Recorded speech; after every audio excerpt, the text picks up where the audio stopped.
What is a Negro, in the sense that the term is used in the United States?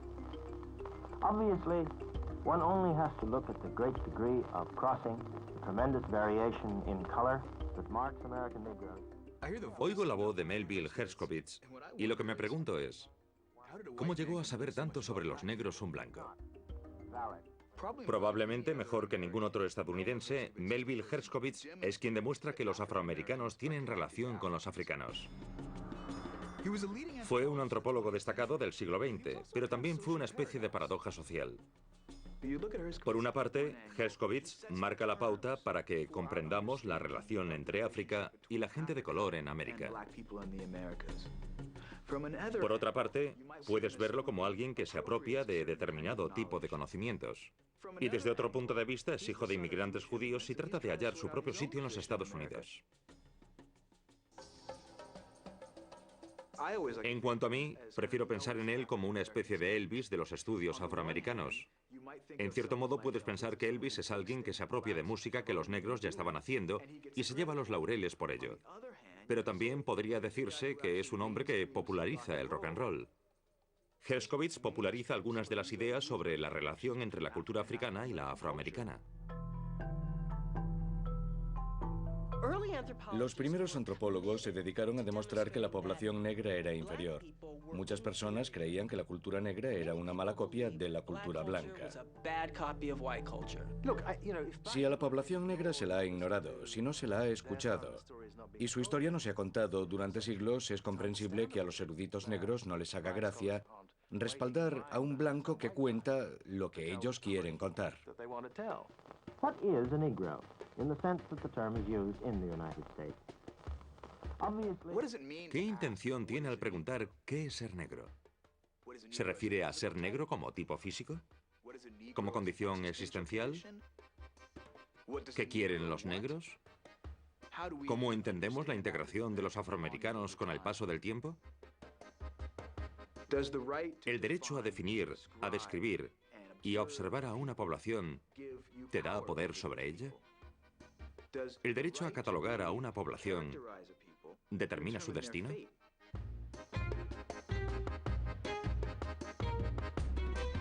Afroamérica, una nueva mirada.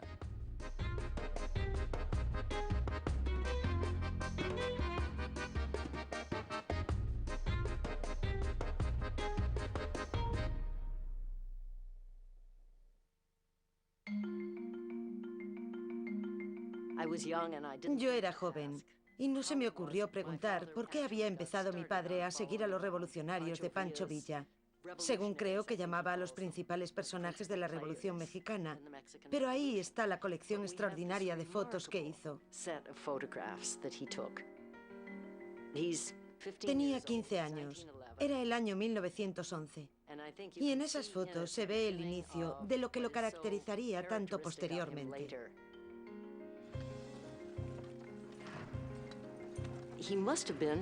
Debió de estar en medio de la batalla.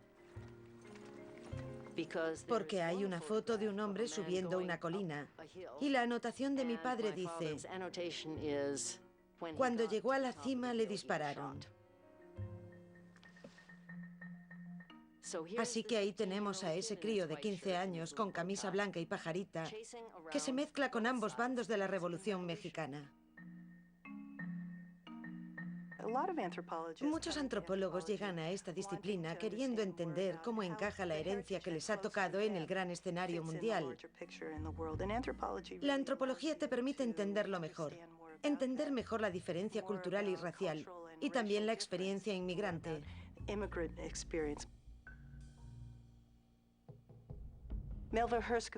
El padre de Melville Herskovits procedía del Imperio Austrohúngaro. Era comerciante de textiles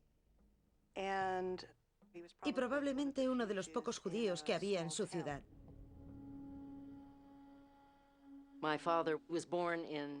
Mi padre nació en Bellefontaine, Ohio, pero su madre contrajo tuberculosis y la familia se mudó a El Paso porque se creía que el clima seco le sería beneficioso.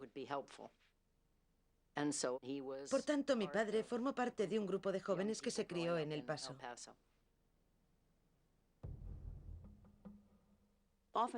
Con frecuencia la segunda generación de los hijos de los emigrantes se pregunta más por su lugar en la sociedad.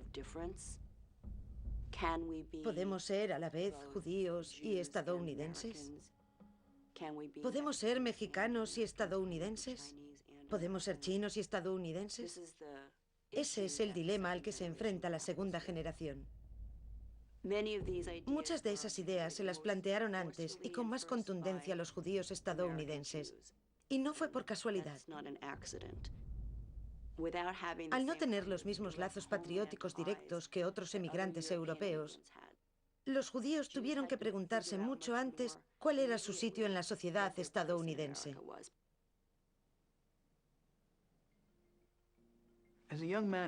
Desde muy joven ya se veía que Herskovits era un gran pensador. Era un lector voraz. Era hijo de inmigrantes judíos y reflexiona sobre qué lugar ocupa en la sociedad estadounidense. Pero también le interesan el socialismo, el sionismo, el feminismo, cualquier movimiento que pueda llevarlo a la justicia social. En determinado momento decide hacerse rabino. Es un joven idealista y apasionado. 5 de abril de 1917. Me alegré de ver a papá. Charlamos toda la tarde. No quiere que me aliste. Herskovits se alista y entra en el cuerpo médico. Después llega a Francia y anota en su diario que todo lo que ve son trincheras, refugios subterráneos, alambre de espino y tumbas, tumbas y más tumbas. 1 de agosto de 1918. Los casos más lastimeros son los heridos por granada. Un hombre al que ayudé temblaba como una hoja. El número de muertes es tremendo. Dios mío, lo que uno llega a pensar trabajando durante las noches tranquilas, sentado y viendo morir a los hombres.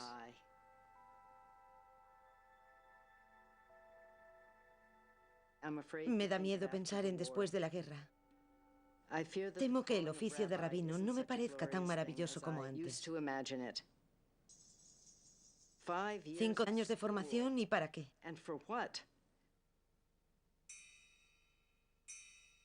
Recuerdo muy bien lo único que me dijo mi padre sobre religión. Me dijo, un día Dios y yo decidimos tomar caminos distintos. Hizo una pausa, sonrió y añadió, ninguno de los dos se ha arrepentido de ello.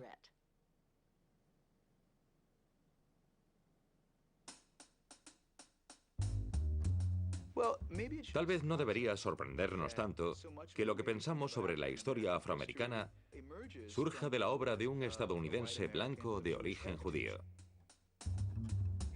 A principios del siglo XX, los judíos a menudo se autodefinían como el pueblo cuyas tradiciones habían sobrevivido a las persecuciones y los desplazamientos que habían sufrido durante siglos.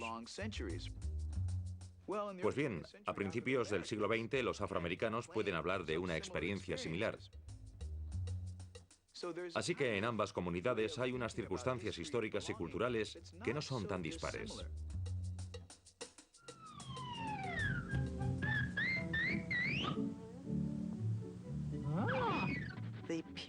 El período de 1915 a 1935 fue una de las décadas más antisemíticas de la historia de Estados Unidos.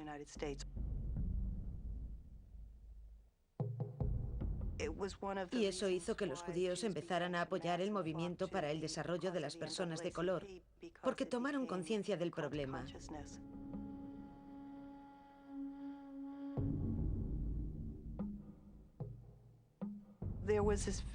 Se abrió un gran debate sobre cuál era el mejor modo de conseguir la igualdad, de conseguir la democracia.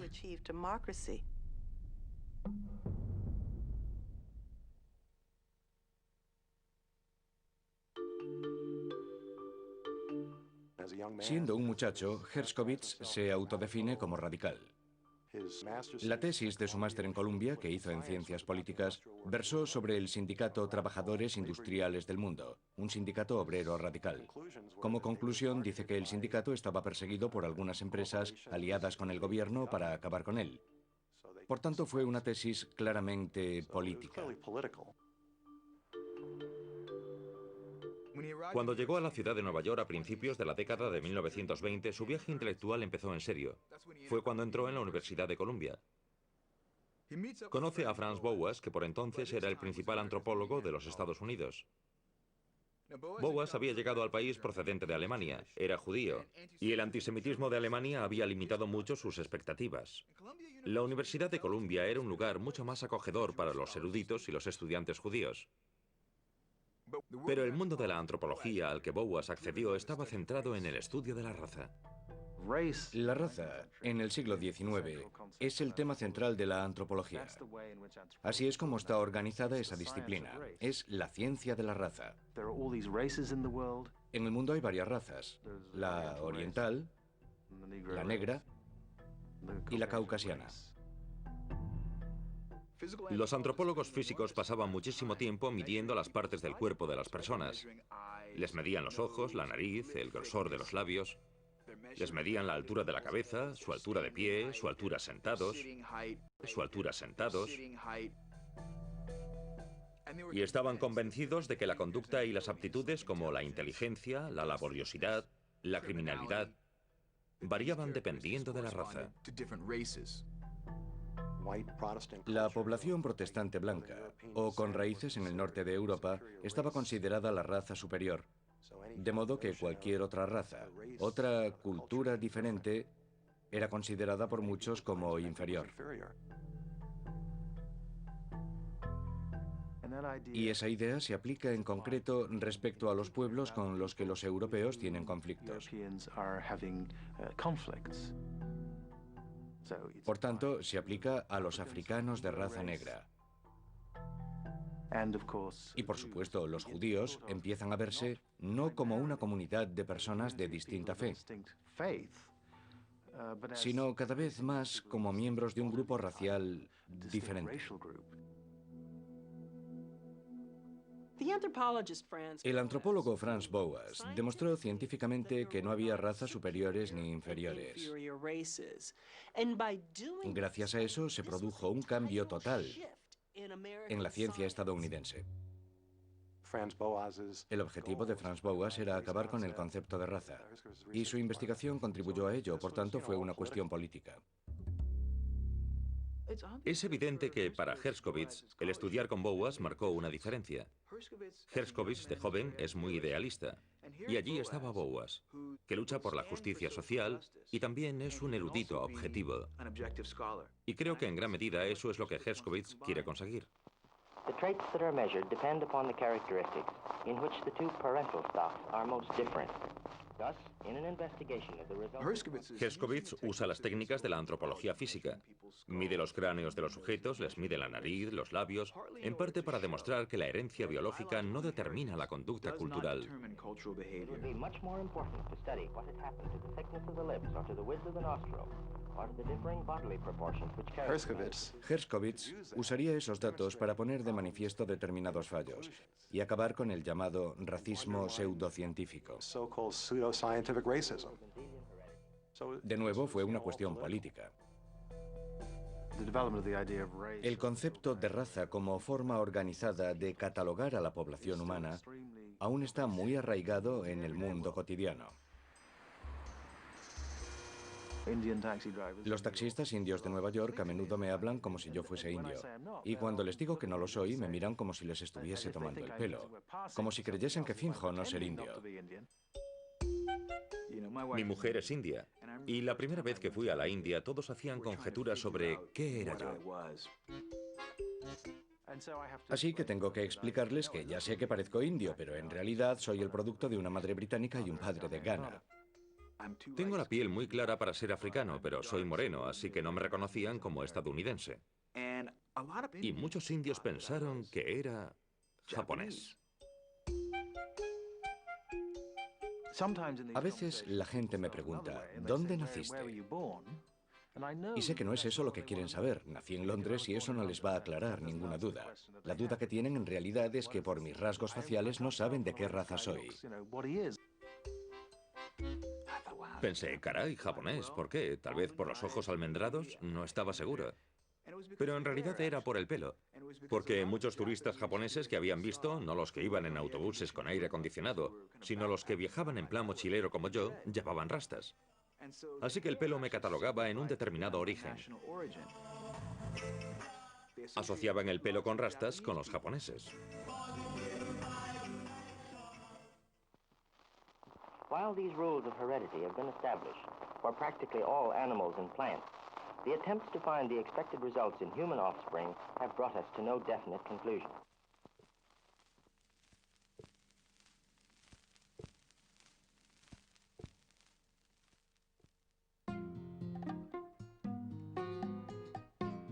Herskovits aprende que la clave para entender la conducta está en la práctica cultural, no en la biología.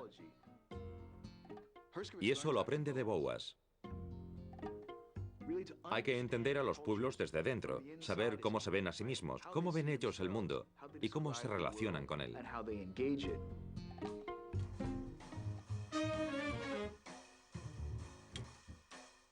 Pero Boas no es el único profesor de Herskovits. Llega a la ciudad de Nueva York a principios de la década de 1920, durante el renacimiento de Harlem, sin duda el centro de la cultura negra en los Estados Unidos. Fue un periodo floreciente para el conocimiento, para el arte, para el folclore. Fue una de las primeras ocasiones en que la gente abrazó su herencia africana.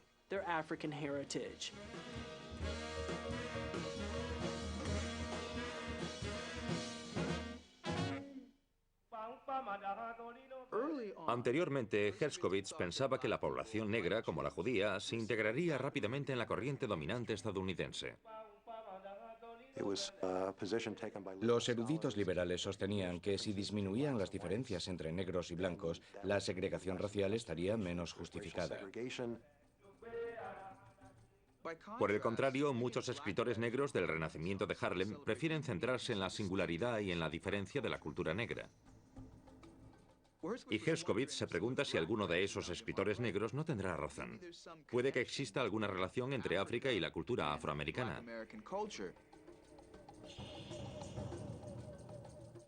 Existe un cierto espíritu africano, y tal vez sea posible encontrarlo en otras poblaciones negras.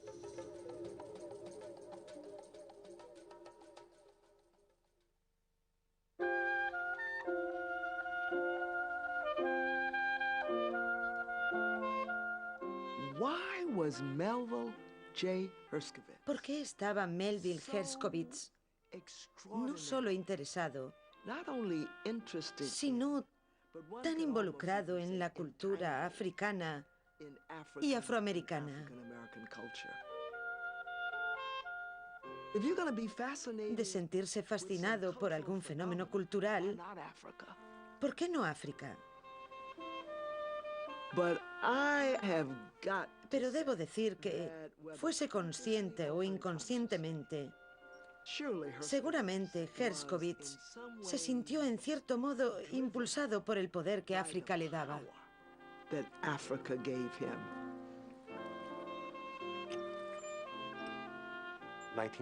En 1931 hizo su primer viaje a África Occidental. Fue a lo que entonces era Dahomey, que ahora es Benín. En ese viaje a África Occidental también pasa un mes en Costa de Oro y otro mes en Nigeria. En ese momento, muy pocas personas, tanto negras como blancas, creen que haya habido civilizaciones clásicas en África.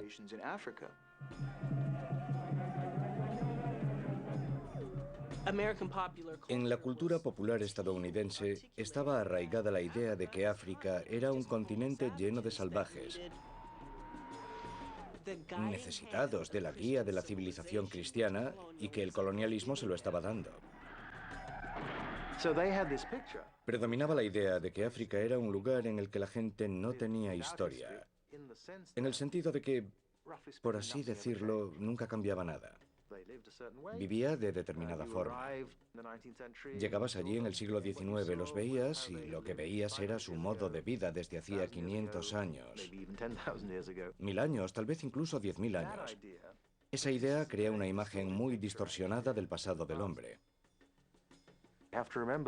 Hay que recordar que apareció cerámica de la dinastía Ming en tumbas suahilis. Y por supuesto la cultura suajili es producto de las relaciones entre árabes y africanos. Como ese ejemplo podría dar más. 1928, 1929 en Surinam, 1931 en Dahomey, Costa de Oro y Nigeria. 1934 en Haití, 1939 en Trinidad, y durante todo ese tiempo Herskovits elabora un archivo de datos etnográficos.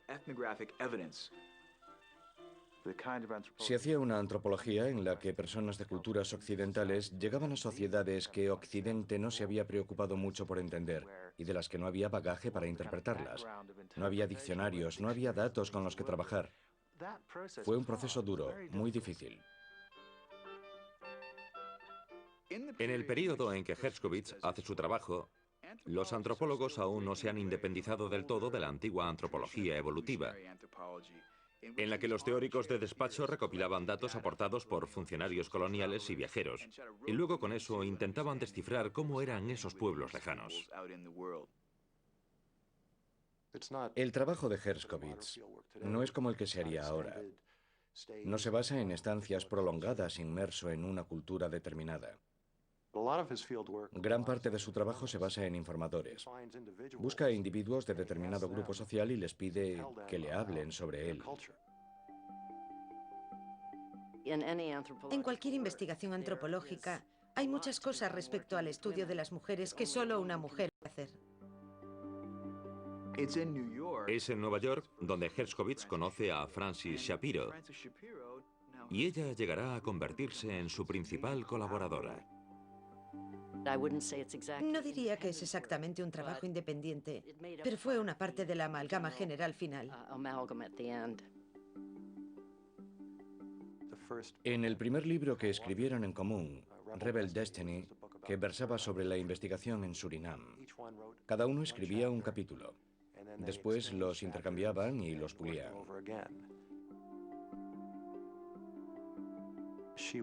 Una vez ella escribió en su diario que si pudiesen aportar imágenes para mostrar los grandes imperios del pasado de África Occidental, mejoraría la imagen que los negros de Surinam tenían de sí mismos. Herskovits expuso una teoría sobre el relativismo cultural que ha sido muy importante, tanto para la antropología americana como para el pensamiento filosófico, sobre las relaciones entre culturas. El relativismo cultural se basa en la idea de que debemos intentar entender cada lugar según sus particularidades. No debes regirte por tus prejuicios y los razonamientos de tu cultura cuando tratas de entender otra cultura.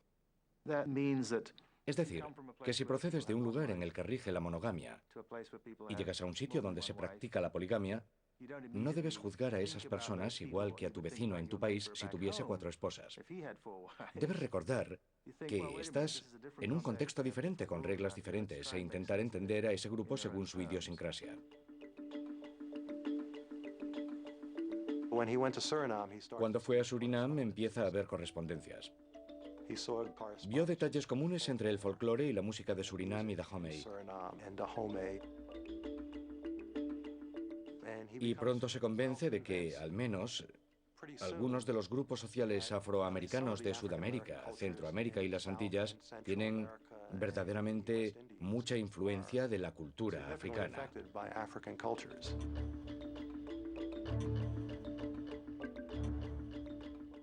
Como parte del empeño por documentar la relación cultural formal entre los africanos y los afroamericanos, Herskovits filma miles de metros de película, graba horas de audio y hace cientos de fotografías. Y usa todo ese material para comparar y contrastar las prácticas culturales que descubre, sobre todo las pautas de conducta en movimiento. Cree que si puede hallar en un lugar un baile o incluso un método de plantar semillas que se corresponda con un baile o un modo de caminar en otro lugar a este lado del Atlántico, Tendrá una coincidencia.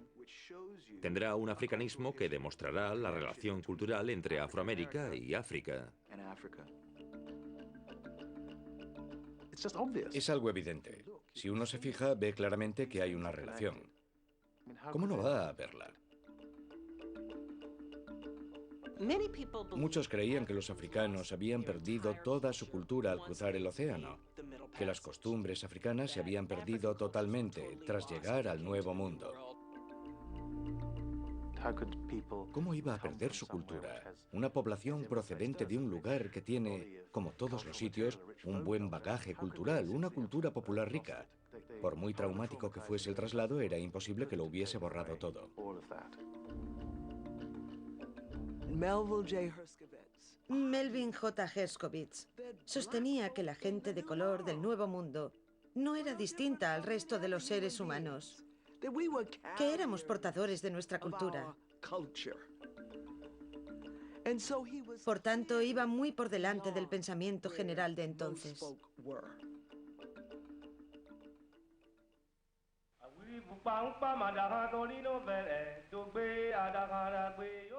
Melville y Francis Herskovits se mudan a la Northwestern University en 1927 y allí empezaron a crear una institución basada en su investigación. Herskovits consiguió crear el primer centro de estudios africanos de los Estados Unidos en esa universidad.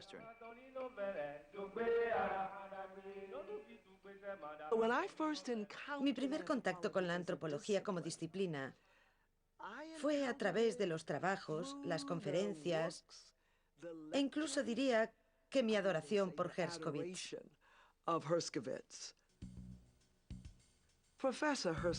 El profesor Herskovits no era un docente corriente. Ese hombre era un fuera de serie y nadie lo tomaba a la ligera. Aunque no puedo enumerar todos los consejos dados por el profesor Herskovits,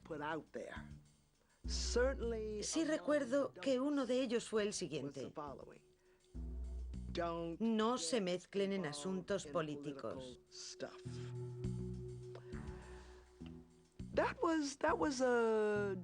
Fue algo que me costó mucho asimilar.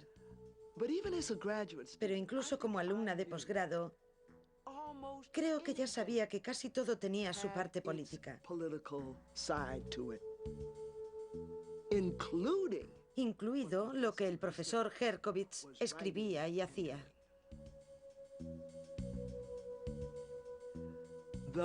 Los mitos sobre él abundaban. Los alumnos decíamos en broma, por supuesto, todos los días cuando el profesor Herskovits se levanta, se mira al espejo y dice: ¡Ah, África, c'est moi!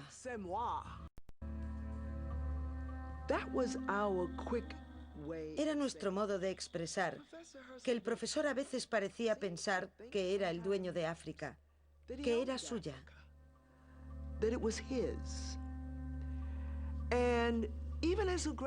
Y los alumnos de posgrado nos preguntábamos si a veces no se aferraba demasiado a su reinado.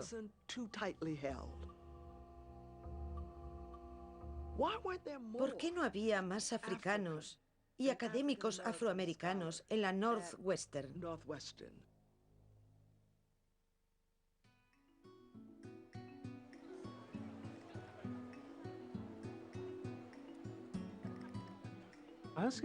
Herskovits entró en la academia en un momento en que las voces dominantes eran blancas,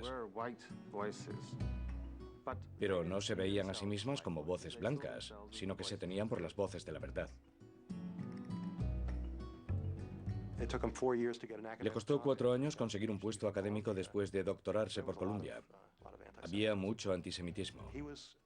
Él fue uno de los primeros docentes judíos de la Northwestern University y uno de sus alumnos recordaba que los compañeros lo tildaban de judío presuntuoso. Una de las preguntas que alguien como Herskovits tiene que hacerse es: ¿quiero ser un erudito judío, judío americano o simplemente americano?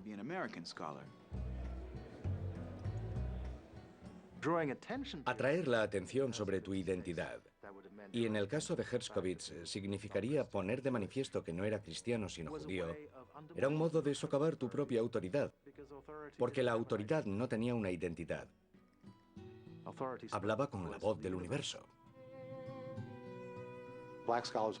Los docentes negros no podían dar clase en una universidad blanca importante, ni tampoco en una menor. En el sur, a los afroamericanos a menudo no los incluían en los archivos. No tenían el mismo acceso a la academia, tanto a las publicaciones como a la documentación de las investigaciones.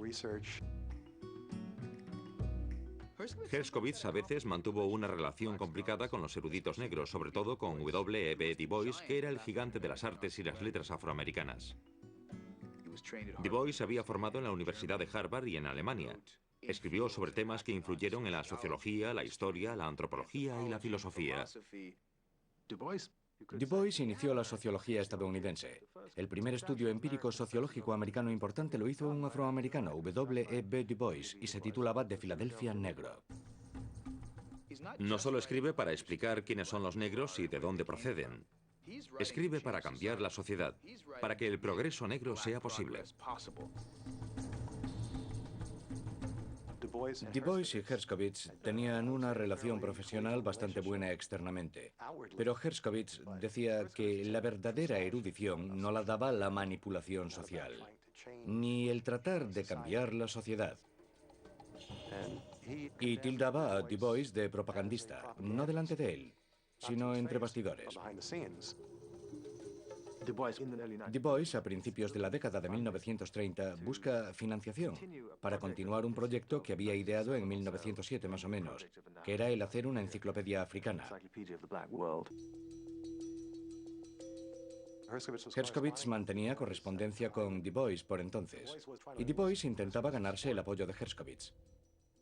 Pero entre bastidores, Herskovits trataba de socavar el proyecto de la enciclopedia. Resultó que las fundaciones pensaban igual que Herskovits y no le proporcionan fondos a Du Bois. No era la clase de investigación que les interesaba. Igual que Herskovits, dijeron que aquello no iba a ser más que propaganda. Algunos dijeron que no querían una enciclopedia independiente sobre los negros porque eso podría envalentonar al activismo afroamericano.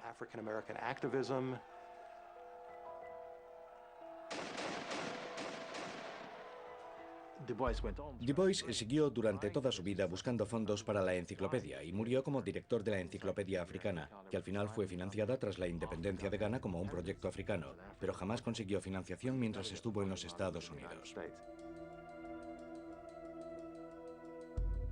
Así que no lo conseguirá W.E.B. Du Bois, no lo conseguirá un erudito afroamericano, no lo hará alguien que quiere hacer más igualitaria la sociedad estadounidense.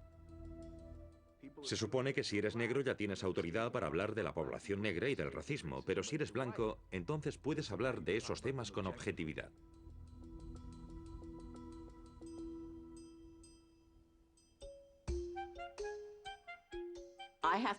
A veces me enfrento a situaciones en las que la gente no cree que yo sepa nada aparte de los estudios asiático-americanos. Pero la gente supone que los profesores blancos pueden enseñar cualquier materia. La primera vez que di clases sobre historia de la inmigración estadounidense, entré en el aula y los alumnos me miraron como diciendo, ¿quién es esta? Pero fueron muy educados y no dijeron nada. Cuando el último día de clase les pregunté qué les había parecido, uno dijo, tengo que admitir que al principio no estaba seguro de si alguien de su procedencia podría dar clase de un tema tan amplio.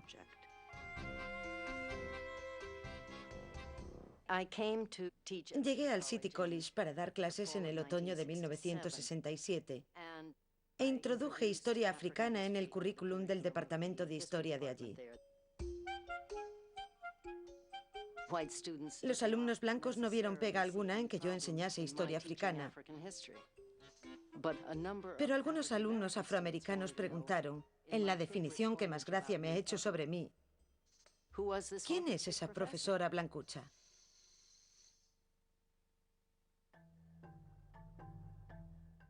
Es verdad que los filántropos estadounidenses no mostraron entusiasmo por financiar a Du Bois y a otros eruditos negros, aunque sí querían que se investigase sobre la raza en los Estados Unidos, pero por motivos personales.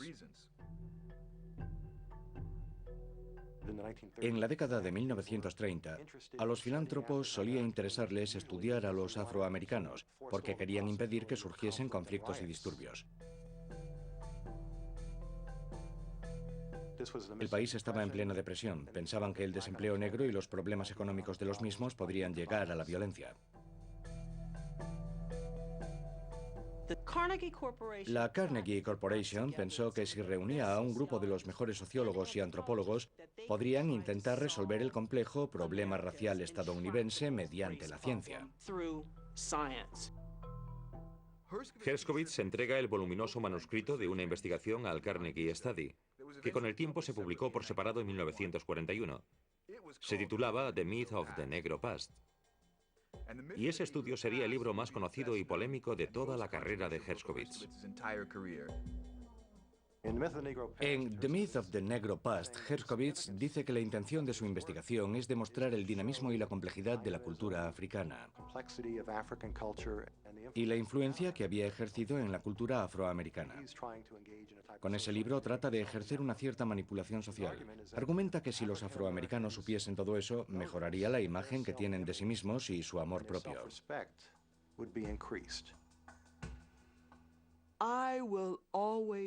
Siempre le estaré agradecida a Melvin J. Herskovits por ayudarme a sentirme orgullosa de mi origen.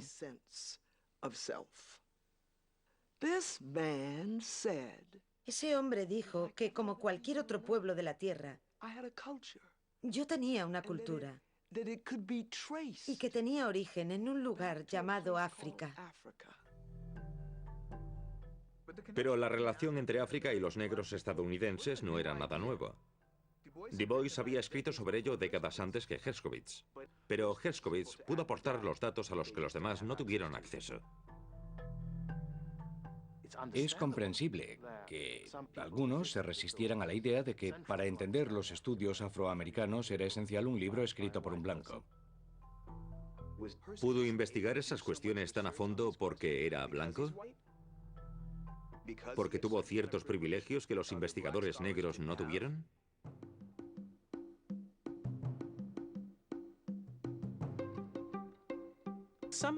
Parte de la élite afroamericana se resistía a la idea de que su cultura particular tenía raíces en África. Llevaban en los Estados Unidos tanto tiempo como la mayoría de los europeos, y más que algunos de ellos. Por tanto, se identificaban más con la sociedad del Nuevo Mundo. Y decían, sí, somos negros, somos miembros de la raza negra, pero somos cristianos. Y somos parte de Occidente.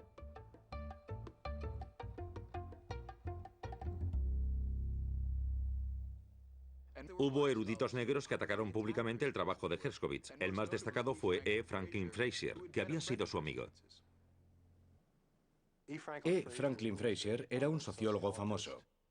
Frazier era parte de un grupo de intelectuales afroamericanos que luchaba por una alianza entre la clase trabajadora negra y blanca para contrarrestar el dominio de la élite blanca. Era un proyecto de fondo marxista. Frazier había escrito que la cultura afroamericana, si existía, era una versión distorsionada de la cultura blanca americana, y que la cultura africana se había destruido al atravesar el Atlántico. También dijo que Herskovits había hallado coincidencias donde no las había. Además, le preocupaba que si la teoría de Herskovits se aceptaba y que la cultura afroamericana era diferente e independiente de la cultura americana blanca, los segregacionistas usarían esa diferencia para continuar con la segregación racial, y Frazier abogaba por la integración.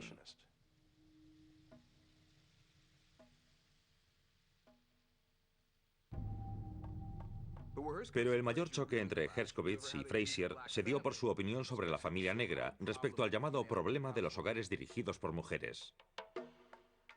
E. Franklin Frazier examina la situación en la que viven los negros y dice que hay cantidad de familias rotas, lo cual es consecuencia de la discriminación, el racismo y la pobreza. Pero Herskovits dijo que había una familia negra matriarcal y que se había reforzado por influencia de la esclavitud. Frazier dice, un momento. Si entendemos todos esos rasgos de conducta como africanismos que estaban profundamente arraigados, que se han transmitido de generación en generación, entonces, ¿qué pasa con el crimen? ¿Es un africanismo? ¿O es una consecuencia de sus condiciones de vida en los Estados Unidos? De la discriminación, la pobreza y la exclusión. Franklin Frazier entonces dijo que cuando la gente ve malas viviendas y toda una serie de indicadores sociales, los blancos se limitan a encogerse de hombros y dicen, es el resultado de su africanismo. Herskovits dijo que los eruditos que rechazaban la idea de que había una influencia cultural africana o de que había una cultura afroamericana independiente, si eran afroamericanos, lo hacían por vergüenza de su propio pasado. Por tanto, Herskovits le dice a Frazier que se le nota que está avergonzado de su pasado. Y comprendo que Frazier se sintiese ofendido.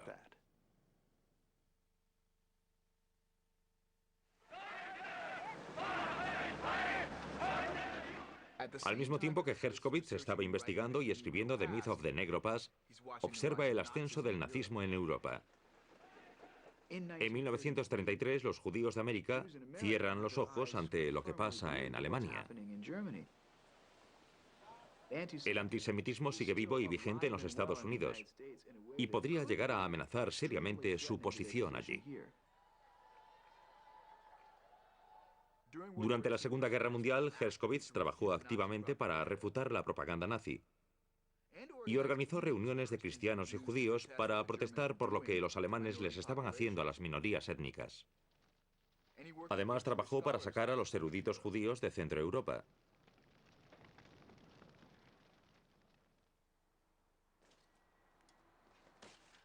Europa quedó destruida por la guerra. Y como consecuencia el antiguo orden colonial se está derrumbando. Los activistas anticoloniales de África y de todo el mundo empiezan a ver que los imperios europeos no pueden durar eternamente. Y entonces recrudecen su lucha contra el dominio colonial.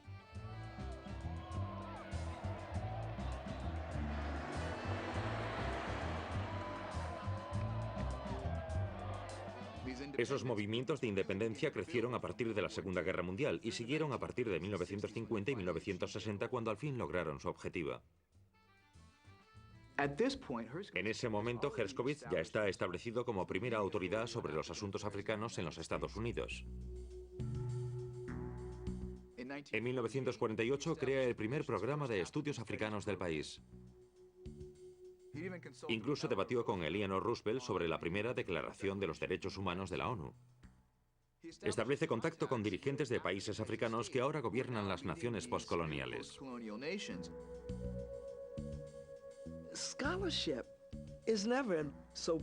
La erudición nunca es tan pura que no se pueda hallar una parte de ella que esté llena, no solo de ideas interesantes,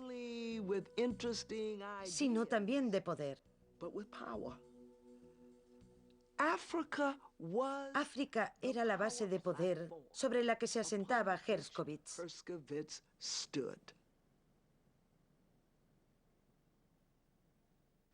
Al mismo tiempo, Herskovits se aprovecha de los nuevos programas de financiación. La financiación de la Guerra Fría para estudios sobre áreas. Estados Unidos quiere saber lo máximo posible sobre todas las áreas del mundo donde podría tener que competir con la influencia de la Unión Soviética. Tras la Segunda Guerra Mundial, los programas de investigación de las fundaciones tienen una relación estrecha con el gobierno federal. Algunos de los primeros que dirigieron los programas de estudios africanos eran antiguos miembros del Departamento de Estado y de la Oficina de Servicios Estratégicos, que fue la predecesora de la CIA. Así que, por ejemplo, a la Fundación Ford no le interesaban los que iban a hacer estudios antropológicos en África. Querían gente que hiciese política. Pero la política que les interesa a las fundaciones no es exactamente la misma que le interesa a Herskovits. Herskovits quería convencer a los encargados de la política exterior estadounidense de que apoyasen la descolonización en África. Y de hecho sostiene que lo que habían hecho los nazis en Europa era en cierto sentido prolongación de lo que las potencias coloniales habían hecho en África durante cientos de años.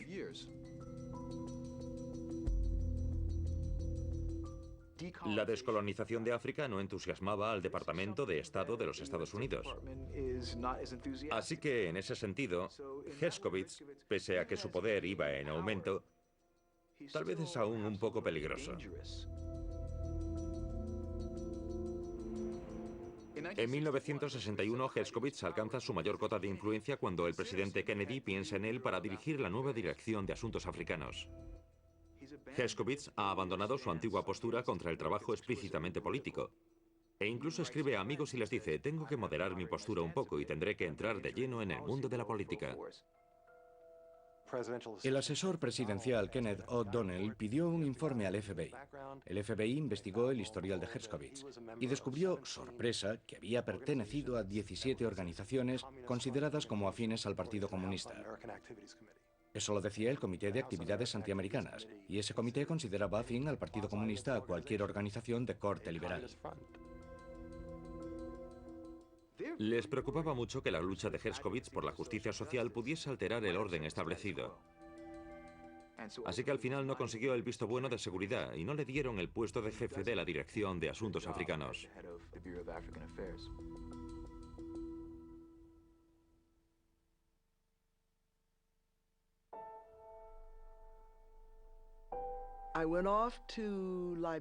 Estuve en Liberia haciendo mi tesis doctoral del año 60 al 62. El profesor Herskovits murió al año siguiente. Un alumno de posgrado me llamó y me lo dijo. Y recuerdo que la noticia me afectó mucho física y emocionalmente. Ese hombre había influido muchísimo en mí. El profesor Herskovits había ascendido, en palabras de la comunidad en la que me crié, a la gloria. A los negros no les da reparo pronunciar la palabra muerto.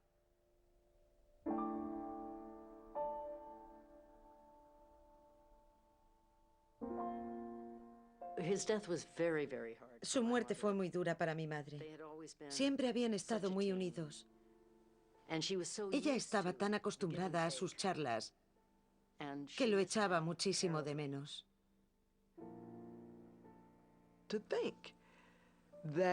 Y pensar que aquella fuerza de la naturaleza ya no estaba en este mundo.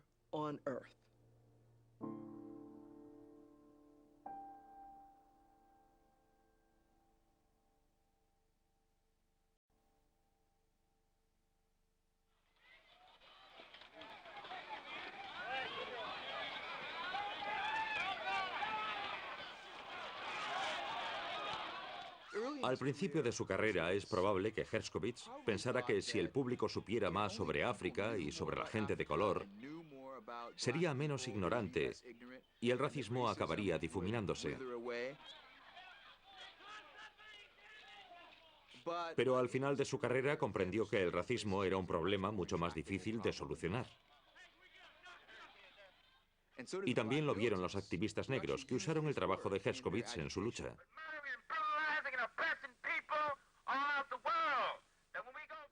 Bobby Seale dio una conferencia en la Universidad Central de Carolina del Norte en 1996 y en su disertación a los alumnos dijo que The Myth of the Negro Past había sido el germen del partido de los Panteras Negras. Hacia el final de su vida, Herskovits conoce a Aimé Césaire y le pregunta sobre el movimiento cultural y literario panafricano llamado Negritud. Y Césaire le dice, usted fue uno de sus fundadores. Lea The Myth of the Negro Past. Me encantó pasear por el campus de la universidad y ver a alumnos negros que se notaba que estaban en el bando militante, con el pelo abultado, gafas de sol y demás parafernalia. Y llevaban bajo el brazo un ejemplar de The Myth of the Negro Past.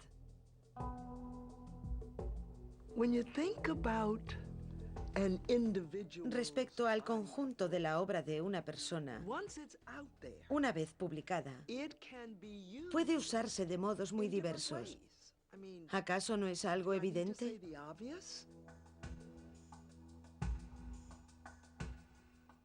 Herskovits esperaba que su obra diese poder a la población negra, y lo hizo. Pero lo irónico es que hizo que los activistas negros que leyeron su obra lucharan contra instituciones dominadas por los blancos como las que él había creado. Como la Asociación de Estudios Africanos, que Herskovits no solo había ayudado a crear, sino que fue su primer presidente. En 1969, en Montreal, la Asociación de Estudios Africanos celebra su mayor conferencia hasta entonces. Invitaron a personas de todo el mundo. Pero los activistas negros tenían otra idea en mente.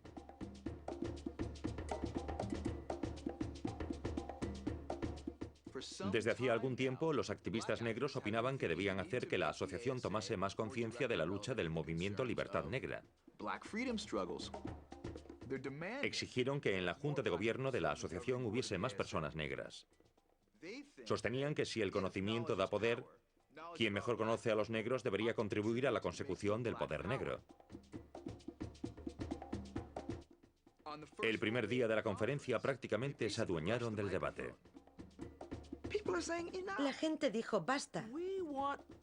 Queremos ser estudiantes de color y no unos simples objetos de estudio. No queremos ser el tema sobre el que escriben sus artículos, publican sus libros y obtienen sus puestos. Queremos ser participantes de pleno derecho. Se empezó a debatir en serio sobre los puntos más candentes. ¿Es esto una nueva forma de colonialismo? ¿Nos colonizan la mente mediante la publicación de tesis que pueden ir contra nuestro interés político? ¿Dónde están las personas a las que están estudiando?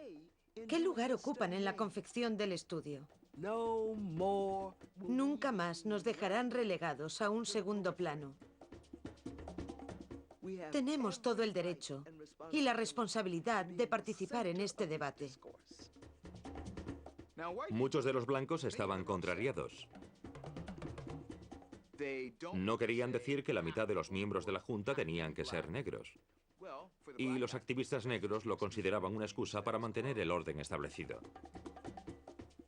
Para los activistas negros, lo de nosotros somos eruditos destacados y vosotros simples activistas con intereses políticos, les parecía una hipocresía.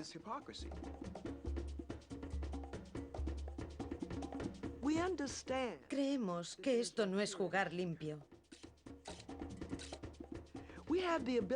Pero ahora tenemos la posibilidad, gracias a la tecnología moderna, de demostrar que lo que decimos es la verdad sobre determinado grupo social.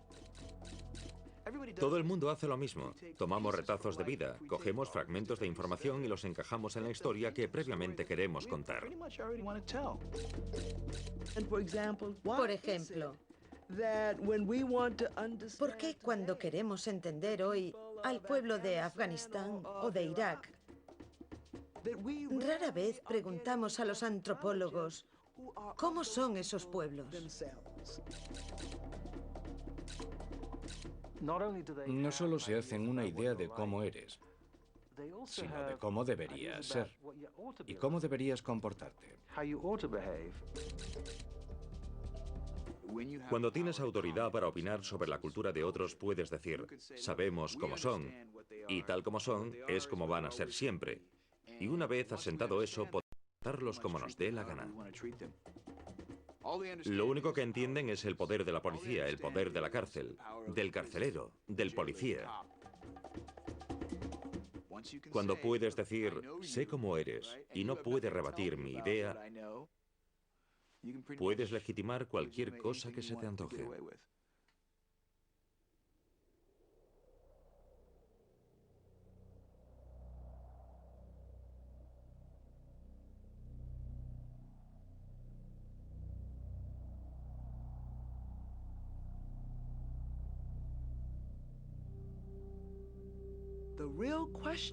El gran problema es,